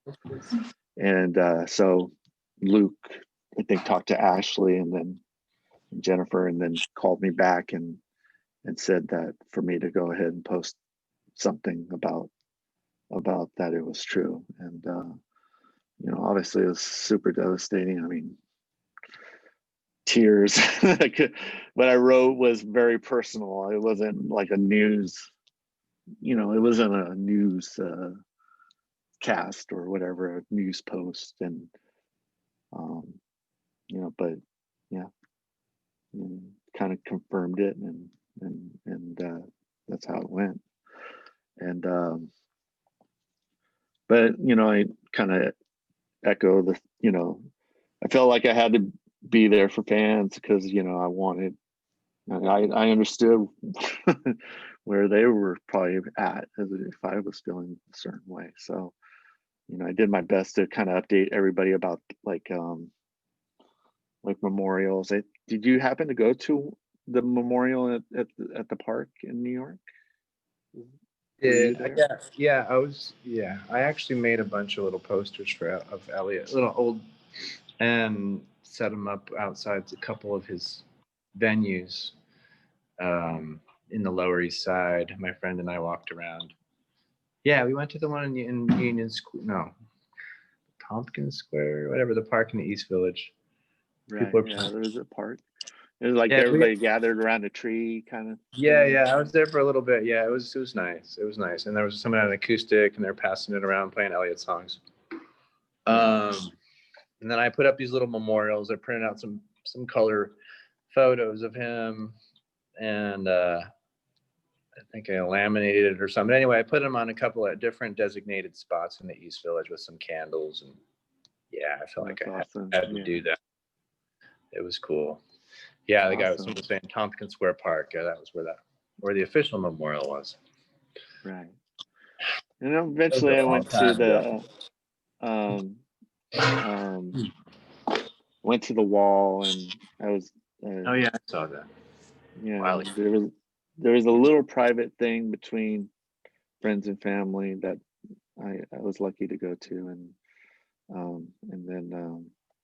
then they had a concert, which was difficult for everybody because I was very soon after he passed, and everybody, all the musicians were having a hard time playing. It's hard enough to play Elliott's music, let alone with so much emotion behind it, and trying to get through the songs and stuff like that.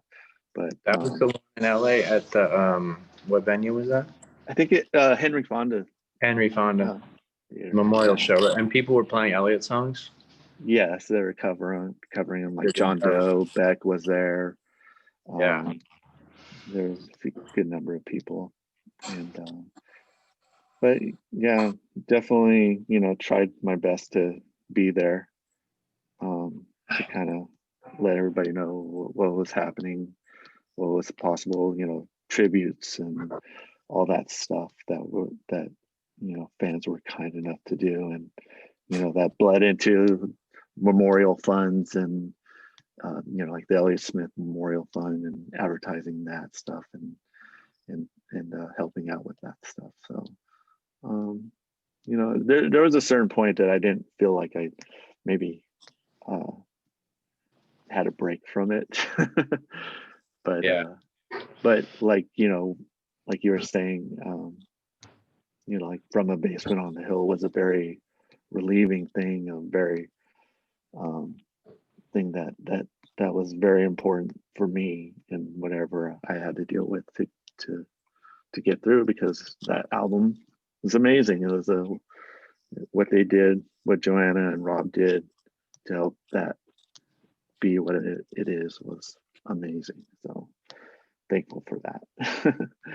And again, I still love Elliott's music. I'm so happy that things are continuing to this last year, which hopefully we can talk about now, maybe. Is there I have a point of view about your contribution to the release of the cassette on the 25th anniversary of the Subtitle. But I wanted to hear how it came together for you to be involved and basically bring back that tape, be involved. I don't know if you what the whole process was for you to basically come back and be a part of that release and bring something in that was awesome. Sorry. Restaurant here. Anyway, yeah, we Larry Crane got in touch with me probably about a year and a half before they asked me, before Kill Rock Stars got in touch with me. It was always Larry was the point person. Larry's the owner of Jackpot Records, and he worked with, just to tell people, I actually got to go there way back in the day. I just showed up in Portland one day and went to Larry's studio just to connect with the space that Elliott had recorded, probably Miss Misery in, right? And some earlier stuff. And Elliott was part owner of that studio. He and Larry put it together right up to like hanging drywall. And there's photos of Elliott painting that studio. Really famous place. I'm sure it is still there, I think. It moved from there's basically two locations. There's the original location. Now there's a newer location. Yeah. Yeah, that's the original one, in like a little house. But yes. But yeah, this is not much of a story other than Larry had been in touch with me. He knew I had that recording, and I think he was in charge of archiving, and the family, the estate of Elliott, which is run by Elliott's family, had put Larry in charge of putting together, the archive of stuff, of important recordings. And one of them was they wanted this Elliott.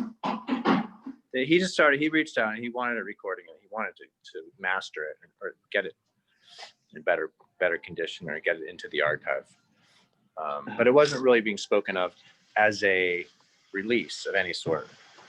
So it wasn't until about a year later that he reached out to me and said, yeah, they're talking about releasing it as a B-side to the 25th anniversary Elliott Smith release.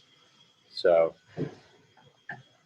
yeah, I was interested. They gave me a teeny tiny bit of money for it, and like a few $100s. It was crazy, but I didn't ask for more. But it was a nice token. So then it was officially theirs, and now it's part of the archive. And then we had to go back and forth on whether or not I had the right recording, and then he asked me a lot about the process and who was there and the dates, specifics. We just wanted to get the liner notes down correctly. So, but yeah, pretty much all Larry. He did that whole thing. Yeah. I just sent a couple cassettes back and forth. What's that? Were you excited? Like, did it just like energize you? In the sense of because I'll ask you about what you're doing now in a sec, but I saw you wearing a New Moon t-shirt when you started the business that you have now, and I mean, to be kind of back in such a important role in bringing something like that. Was it pretty awesome for you? I think he just said, hold on. Did he go away? Yeah, I think he's at work. Yeah. Hold on one second. I just gotta go outside. Oh, no problem.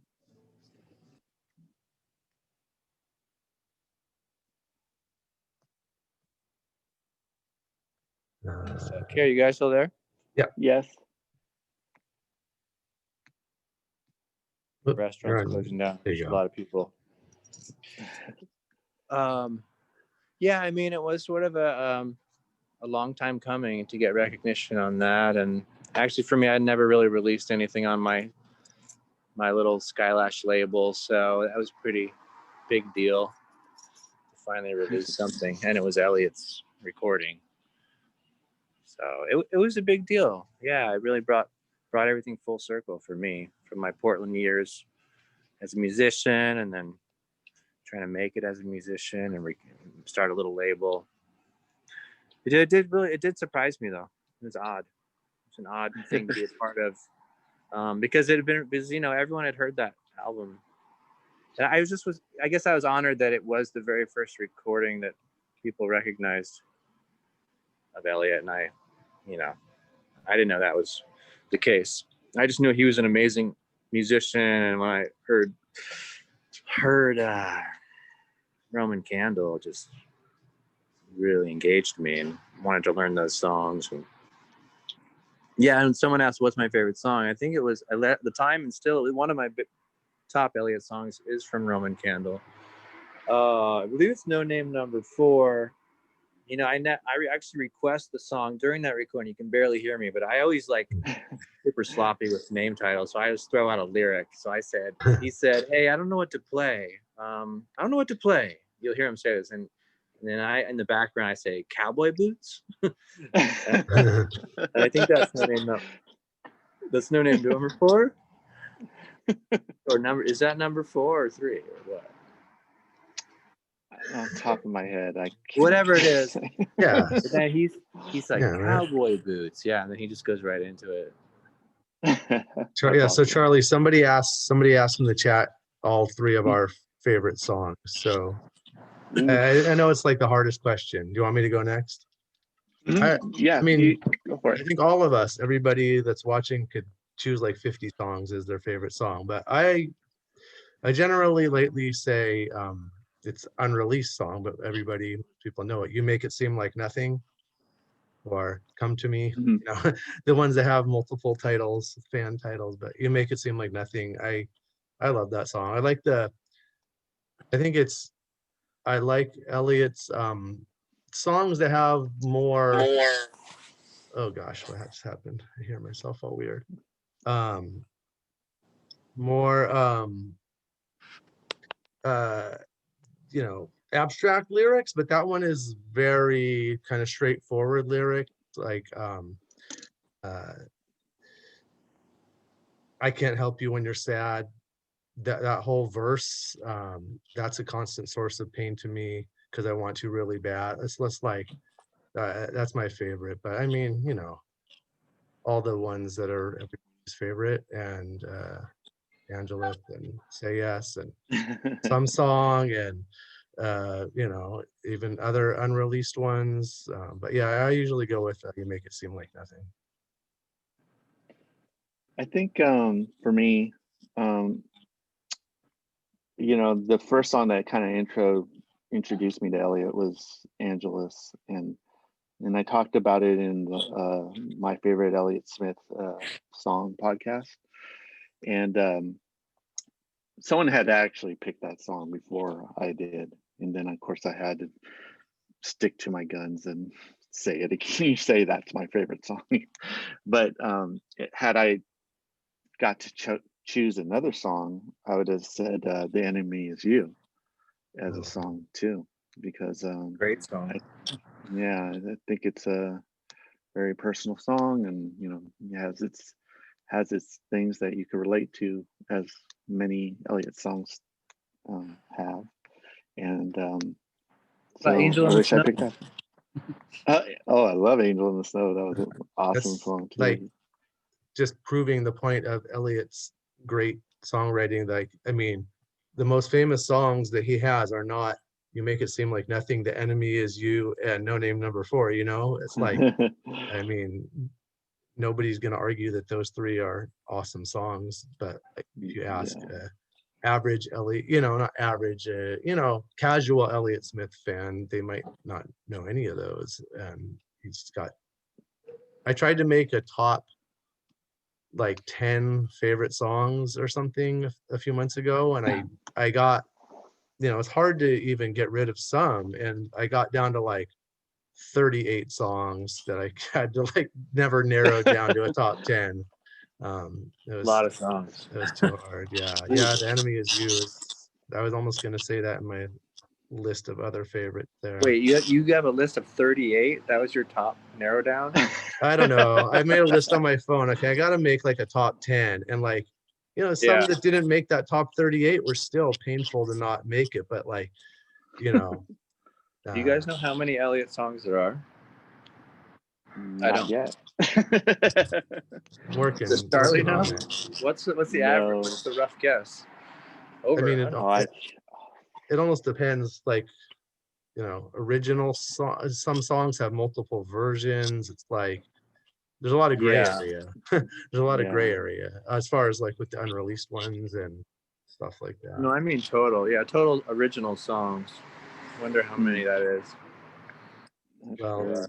the current Alphabet Town website is a good place to start, but that lists like every single song he's been involved in, but that's like if he like played guitar on somebody's album or something, so you have to sort of like weed those Yeah. ones out if you want to go for like just his songs and stuff. And like any cover he did, even like rumored covers when he was 15, it's got like all these things. So yeah, I'm sort of working on a different page to list more like what you're talking about. But yeah, there's a lot.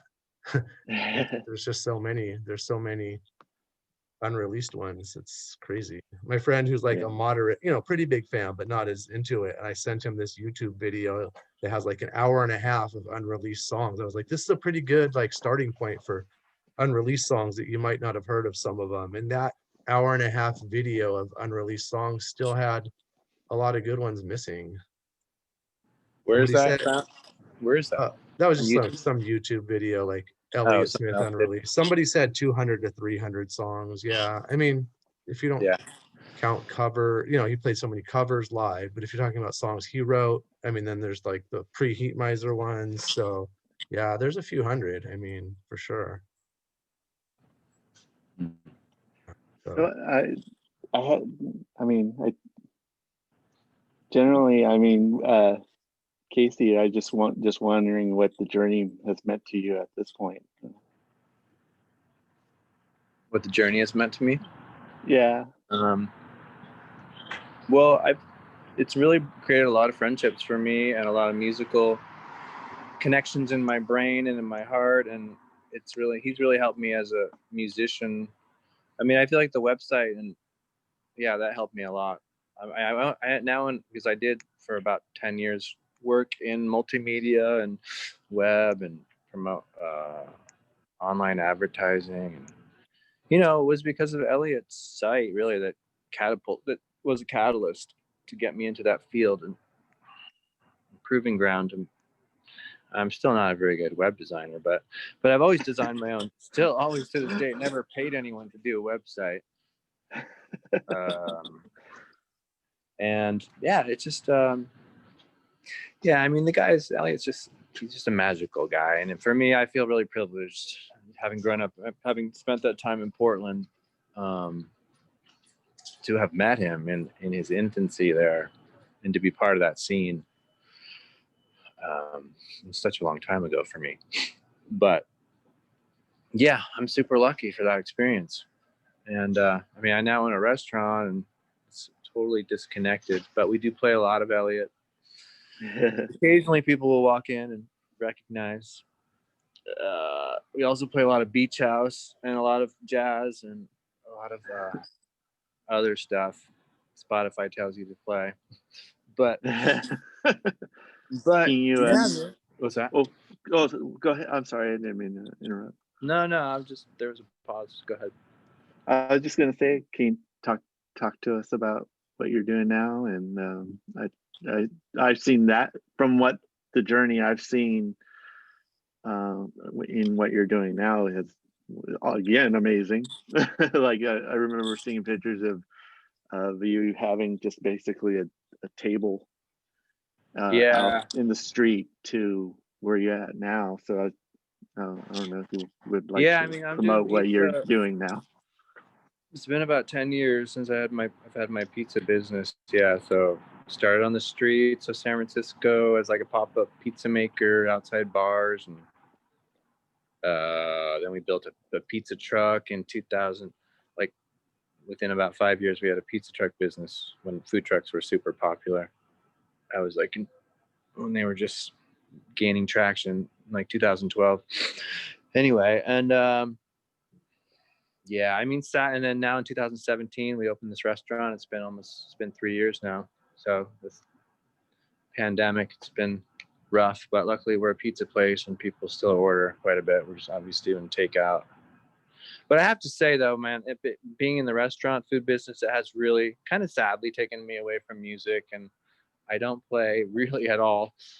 I did pick up the guitar today. I started stumbling upon. I was trying to play a Fleet Foxes song, and then I just realized I was playing XO, or the part of it. It was really bizarre. And then I pulled up the tab to XO because I used to do a lot of Elliott covers, and I have a couple little things on YouTube where I put up covers that I did back in the day. Got like a Say Yes cover. But yeah, I guess I still want my journey in music. I still want to get back to. I really need to. I have a kid now. He's 3 years old, so there's that. I want to get him into music. But I spent a lot of time taking care of him where I'm at the restaurant. So, but it's funny. He really got into Elliott Smith. He needs to take a nap. He's still young, so we drive in the car. He's not as much into. He doesn't ask for Elliott as much anymore, but he always would ask for Elliott. I'd put on like on Either Or. Man, you put on Between the Bars or just any sort of Elliott. It's lullabies. It's lullaby music. But he just like put on Elliott Smith, put on Elliott, and this is a kid who's like barely 3 years old at the time. It's pretty funny. But then his mom found out. His mom and I are together. His mom found out that I told my son that Elliott wasn't around. He had died, and this might be morbid, but I told him. I said, and he said, "How did he die?" I said, "Well, he cut himself." and his mom flipped out.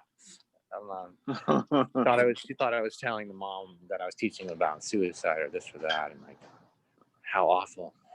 But no, I was just telling my son that, you know, people make mistakes. There's accidents. But anyway, yeah. So hopefully I'll get back into music and start recording again. I really do miss that, but restaurant is pretty all consuming sometimes. Yeah. And it's in San Francisco.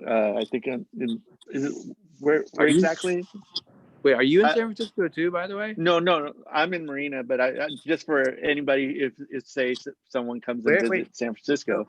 Oh yes, maybe Pizza they can is in swing San by. Francisco. Yeah, go near the ballpark, near Oracle Arena. It's called now, the Giant Stadium. Yeah, we're in this neighborhood called Mission Bay, which is right on the outskirts of South of Market, Soma, Dog Patch.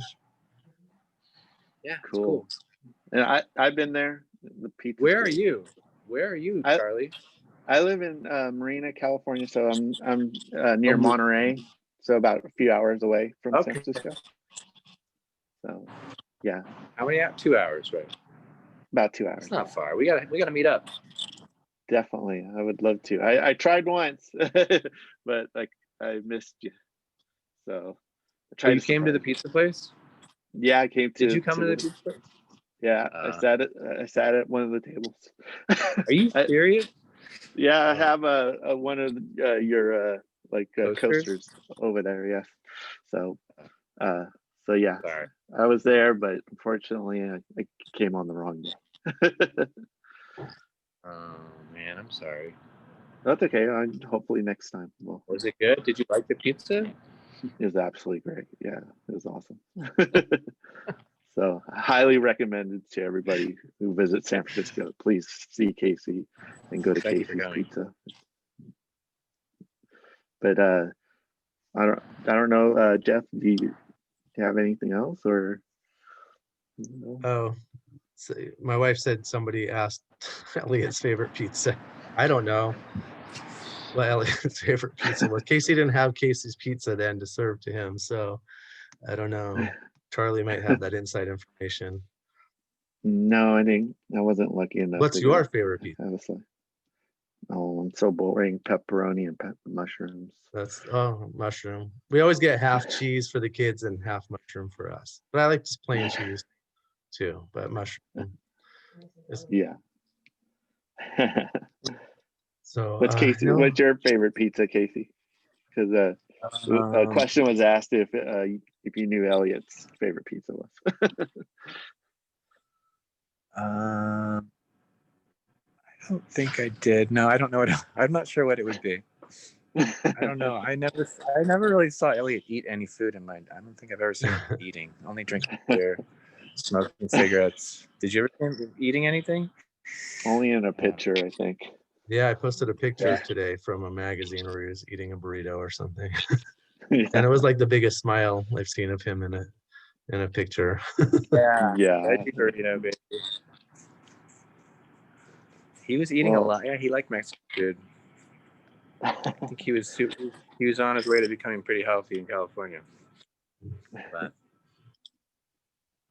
just one thing I wanted to say: a lot of people who learn about Elliott or know the legacy they hear about Elliott is that he did a lot of drugs. He wrote music about drugs, and he's a loser because he killed himself. That's like this sad, minuscule perspective from some people who don't really know him, or people who do like him say, "Oh, he did a lot of drugs. That's why his music's about drugs." But I wasn't quite sure. Like Needle in the Hay and some other things. The White Lady Loves You More. Like a lot of these songs that were about, say, heroin or addiction were all written before he really dabbled in this stuff. And I just kind of want to set the record straight. From what I know is that Elliott, wasn't a drug user when he wrote some of his greatest songs. that talked about drugs or used it as a metaphor. But he was just Yeah. using it as a metaphor in his lyrics. And it was drug use later, way later, that got the best of him. Yeah, I think a lot of the diehard fans know that, but it's just people that don't, like you said, people that don't know that much or delve into finding out the history kind of will think But I think otherwise. But I think it was, I don't know what book it was. There was a book about a biography on Elliott that kind of clarified that. Because in Portland, I don't think he really did many hard drugs, but he wrote some of his most memorable drug-related songs in Portland, but he was not doing them. Right. That's time, what, other than a lot of maybe drinking. Yeah. Yeah. Which I learned later that they were about drugs. I didn't know what the white lady, like when I first knew, I mean, I was in my 20s. I was still pretty young and didn't really know drug terms and even some of the alcohols he named in songs. I was like 10 years later, like, oh, okay, I get it now. Like, I just, they were great songs without knowing all the references, but yeah, that album is before he was doing a lot of that stuff, but just, like you said, using it as a metaphor and talking about, experience maybe heard of or seen or whatever. But good clarification. Yeah. Anything you want to talk about at the end, Charlie? No, I just honestly, I just thank you for everybody who came to check this out. I had a good time, and I think Casey knows my feelings about him from the last time we were on Instagram. Again, I'm truly thankful for the things he did for Elliott, for the fans, and just the whole internet, even just the internet too, kind of a trailblazer in my opinion, to way things are or can be, and definitely influenced me. And so thank you, Casey, for taking the time to talk. It's awesome to say hi directly to you, and even though it's through the internet, which is funny. But also thank you to Jeff for hosting this, and again, thank you to all the fans for keeping Elliott's memory out there. And I see a lot of Joel Graves. I see Joel Graves here, who is one of the owners of New Monkey. Thankful for him as well. People who keep on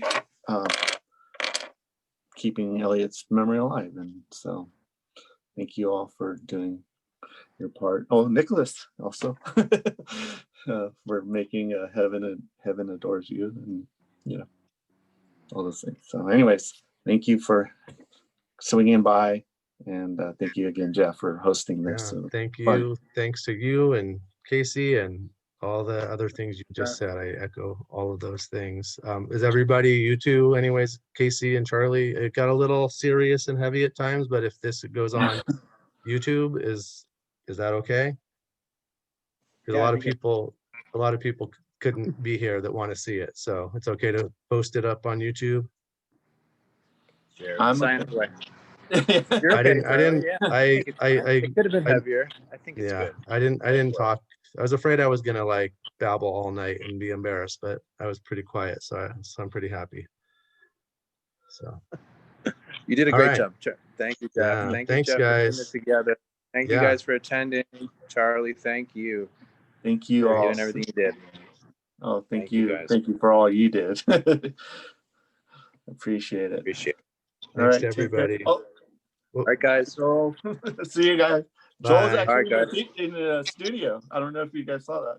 Oh, if he wants to show it, he's in the studio right now. Yeah, I think he's in New Monkey right now. Put myself on gallery view. I was on the speaker view.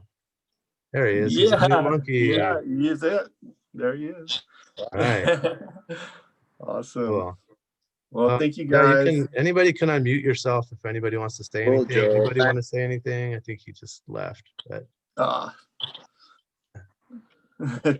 most people are. Anybody want to say anything? You can. Just thank you guys for doing this. It's been wonderful, and I'm sure everyone really appreciates it. Well, thank you for being Awesome. here. Yes, thank you. See you around social media.